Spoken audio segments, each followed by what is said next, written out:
Fala meu amigo, fala minha amiga, olha só, vamos dar continuidade às informações da Lei de Responsabilidade Fiscal. Vimos a parte introdutória, vimos várias informações, conceitos importantes, estão lá nos artigos iniciais. Avançamos, falamos sobre receitas, falamos sobre despesas, vimos vários conceitos relativos a receitas e despesas, entramos na despesa com o pessoal e agora a gente vai avançar mais um pouquinho com outras informações que são super, hiper, mega importantes aí para o seu concurso público, tá bom? Vamos então para a tela, pegar a informação para você, olha só. Beleza, cheguei na apresentação.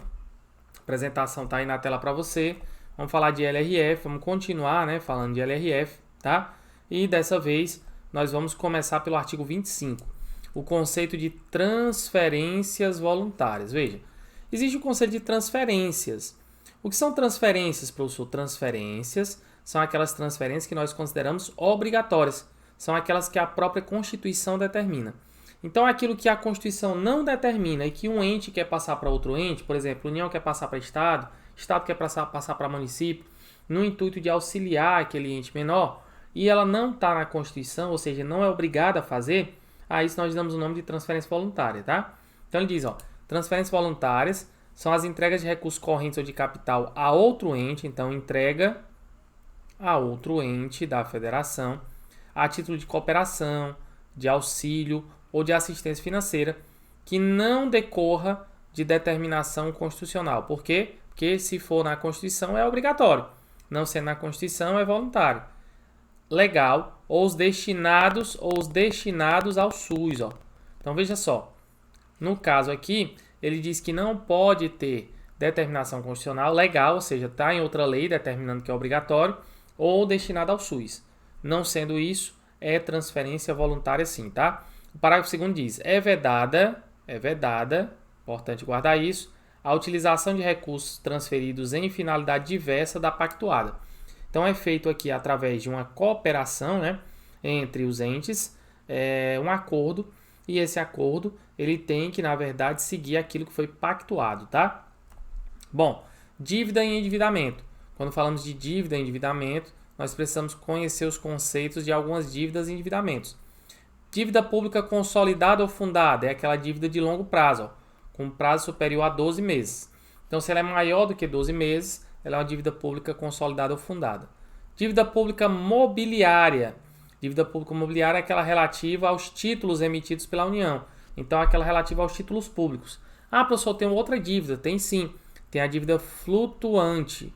Flutuante, que ela, na verdade, é menor do que 12 meses. Então, ela é uma dívida chamada de curto prazo, tá?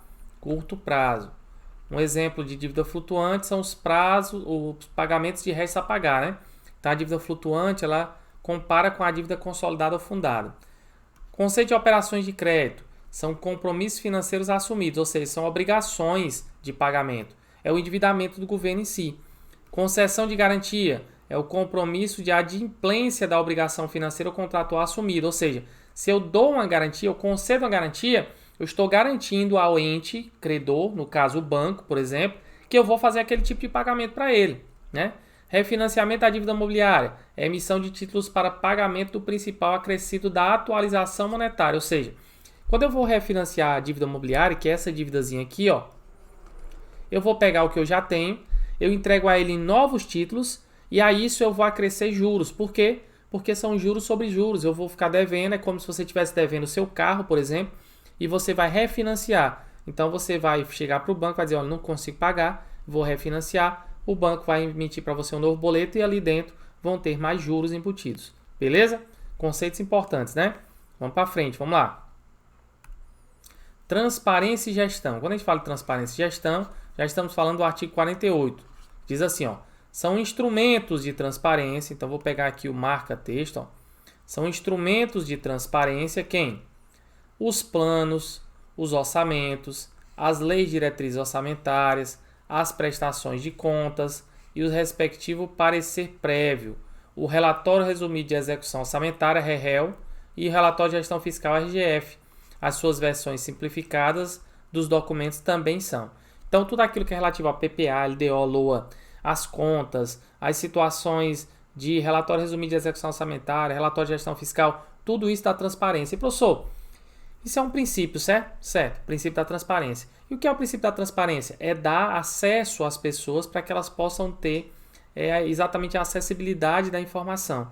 Então, se eu deixo lá no portal da transparência e deixo lá para qualquer pessoa que queira olhar a informação, ela investigar e chegar na informação, aí isso eu chamo de transparência. Beleza. Ela será assegurada também, olha só, ela será assegurada também com incentivo à participação popular e realização de audiências públicas, com a liberação ao pleno conhecimento e acompanhamento, olha só, da sociedade em tempo real de informações pormenorizadas sobre a execução do orçamento e financeiro.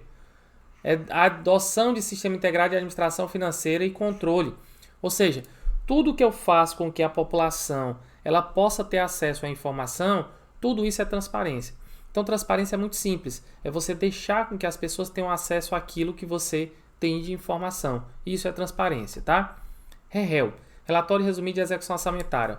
Ela será publicada até 30 dias após o encerramento de cada bimestre. Então, a REREL ela é feita bimestralmente, tá? Ó, guarda essa informação. REREL ela é bimestral, ok? Então, o que tem nela? O balanço orçamentário, a ideia de receita por fonte, despesa por fonte. Aqui nada mais é do que um comparativo entre receita e despesa, né? Ó, é demonstrativo de execução das receitas, das despesas, despesa por função, olha só. Comparativo de receita e despesa, basicamente REREL é isso, tá? Ao final de cada quadrimestre, veja só, ao final de cada quadrimestre, ou seja, de 4 em 4 meses, será emitido pelos titulares dos poderes e órgãos, ou seja, será emitido por quem, Fábio? Pelo Poder Legislativo, pelo Poder Judiciário, pelo Ministério Público e pelo Poder Executivo, tá? Então, ó, Poder Executivo, mais Poder Legislativo, mais Poder Judiciário, mais Ministério Público, eles vão emitir. Então, o relatório de gestão fiscal, ele é um relatório que vai incluir todas as informações relativas aos poderes e Ministério Público.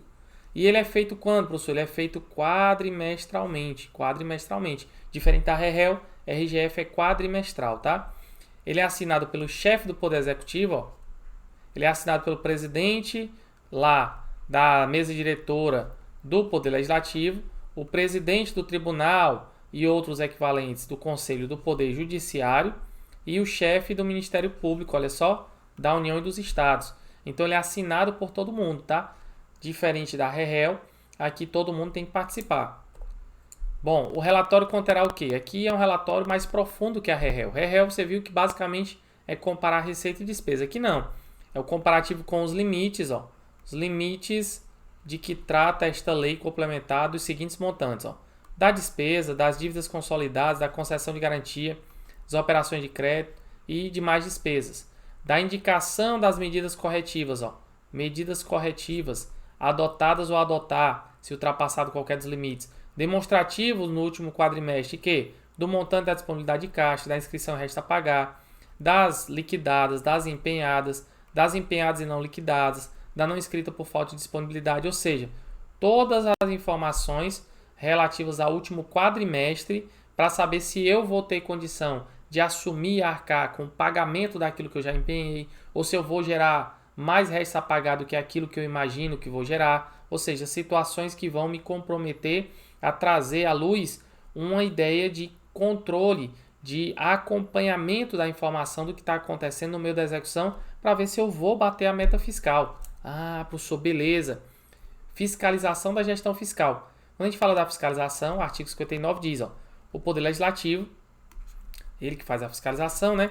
Diretamente ou com auxílio dos tribunais de contas, ó, com auxílio dos tribunais de contas, e o sistema de controle interno de cada poder, o sistema de controle interno, ou seja, controladorias gerais, por exemplo, no caso do Poder Executivo, e do Ministério Público, fiscalizarão o cumprimento das normas desta lei complementar, com ênfase no que se refere a atingir metas, limites e condições para a realização das operações de crédito, medidas adotadas para o retorno da despesa total de pessoal, providência tomada com relação à recondução dos montantes da dívida consolidada, destinação de recursos obtidos, cumprimento de limite e gasto total do Legislativo Municipal. Ou seja, a fiscalização ela é uma situação de acompanhamento e a avaliação de tudo que está acontecendo dentro do orçamento, dentro do ciclo do próprio orçamento, beleza? Essa é a informação que nós precisamos, é a informação, então, que finaliza nosso estudo relativo à Lei de Responsabilidade Fiscal. Como eu falei antes, aqui eu trouxe os principais pontos para que você possa entender, né, de uma forma bem direta e objetiva, aqueles principais pontos que são bem cobrados em provas de concurso da Lei de Responsabilidade Fiscal. Espero ter clareado a sua mente. Nos vemos então numa próxima ocasião. Forte abraço, fique com Deus e até lá.